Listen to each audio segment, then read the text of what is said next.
Mayong aga sa tanan, bago kita magsugod sa aton nga klase, pwede bala kita mga muyo? Okay. Pwede bala tanan kita magtindog kay kita mga muyo? Sa Amay, sa Anak, sa Espiritu Santo. Amen. Hindi anay magpungko ang tanan kay kita mag-energizer. Familiar bala kamo sa tawag nga paa, tuhod, balik kat ulo? Okay. Kita na magsugod. Paa, tuhod, balik kat ulo. Paa, tuhod, balik kat ulo. Okay. Ano gani ang king klase naton kahapon? Tama ang pang-uri. So, may added si ma'am mga galabuton. Kag kung ano karon ang magabot ni ma'am, amo na ang inyo nga pakton kung ano na siya nga hulag. So, masugod na kita.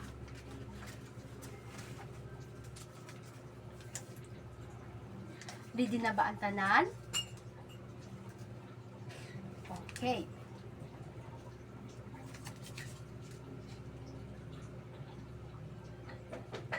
Tama. Nagaluto. Kadua.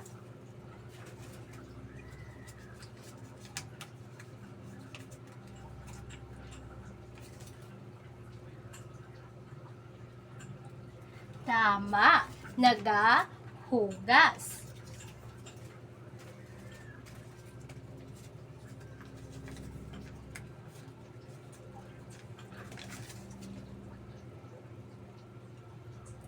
Tama.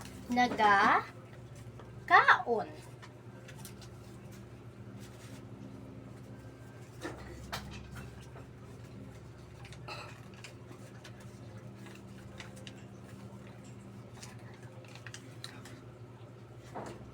Tama.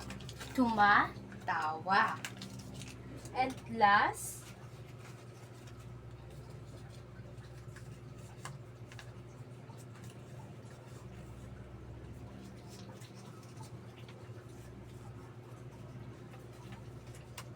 tama. Nagabasa.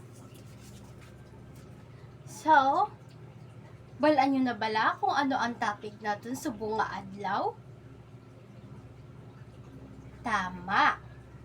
Ang pandiwa. May idea bala kamo kung ano ginatawag na pandiwa? Tama. Pag naghambal gani kita sa pandiwa, ay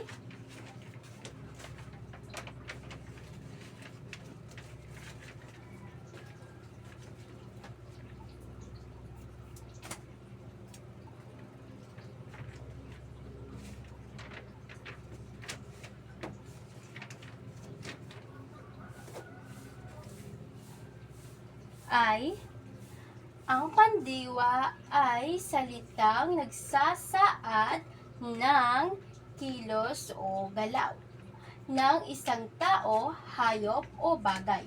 Ito ay nagbibigay buhay sa pangungusap. Tama. Ang pandiwa ay isang salitang nagsasaad ng kilos o galaw. Meron dito si ma'am mga halimbawa. Una,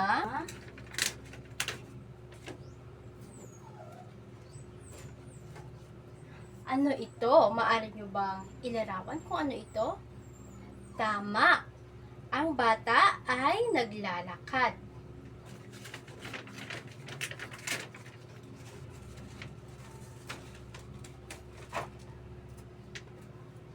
Naglalakad, si Lance ay naglalakad.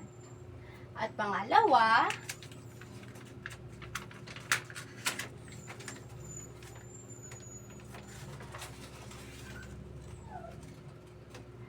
at ano naman nakita niyo sa larawan?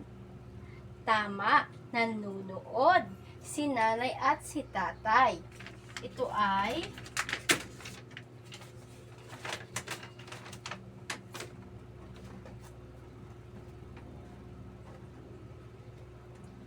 Ito ay nanonood si nanay at tatay ng telebisyon. At ang pangtatlo ay tama, sumasayaw. Ito ay sumasayaw. Ang mga bata ay sumasayaw. Tama. At ang pang-apat ay nagbabasa. Nagbabasa si Lia ay nagbabasa ng aklat. At ang panglima, tama, nagluluto. Si Nanay at Ana ay nagluluto ng kanilang paboritong ulam. Tama. At ngayon, maaari ba kayong makabigay sa akin kung anong salitang pandiwa ang maaari nyong maibigay sa inyong mga kaklase? Tama. Yan ay isang salitang nagsasaad ng kilos o galaw. At meron dito si Ma'am pangpangkat na gawain. Ang tatlong envelope na to, ang laman ng envelope ay bibigyan niyo ng pangungusap ang bawat patlang. At ito ay bibigay ko sa bawat grupo. At meron lamang kayo ng 3 minuto upang tapusin ito. Dahil tapos na ang lahat, ano nga ulit ang salitang pandiwa? Tama, Trixie.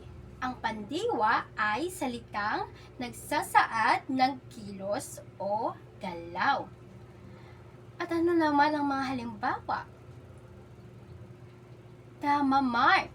Ito ay mga naglalakad, sumasayaw, at tumatakbo, at naghuhugas. Yan ay mga halimbawa ng pandiwa. Dahil tapos na ang lahat at alam na ang salitang pandiwa, meron dito si Ma'am nakahandang gawain. Maaari ba kayong kumuha ng 1/4? Okay. Ito ay salangwihitan ang pandiwa sa bawat pangungusap. At meron lamang tayo ng 1 to 5. Ang bawat isa ay may isang salitang pandiwa at ito ay sasalanggihitan ninyo. Pagtapos na ang lahat, ipasa lamang dito sa harap. At maaari na kayong magsimula. Tapos na ba ang lahat? Mahusay. Dahil tapos na ang lahat, maaari ba kayong kumuha ng inyong kwaderno at isulat ang ating takdang aralin. Ito ay bumuo ng 5 pangungusap na nagsasaad ng kilos o galaw na nakikita sa pamayanan at bahay at paaralan. At ito ipapasa nyo sa akin bukas. Tapos na ba ang lahat? Mahusay. Dahil tapos na ang lahat, maaari nyo bang pulutin muna ang mga basura sa inyong ibabang upuan? Mahusay. At dito lamang tayo magtatapos. Paalam mga bata.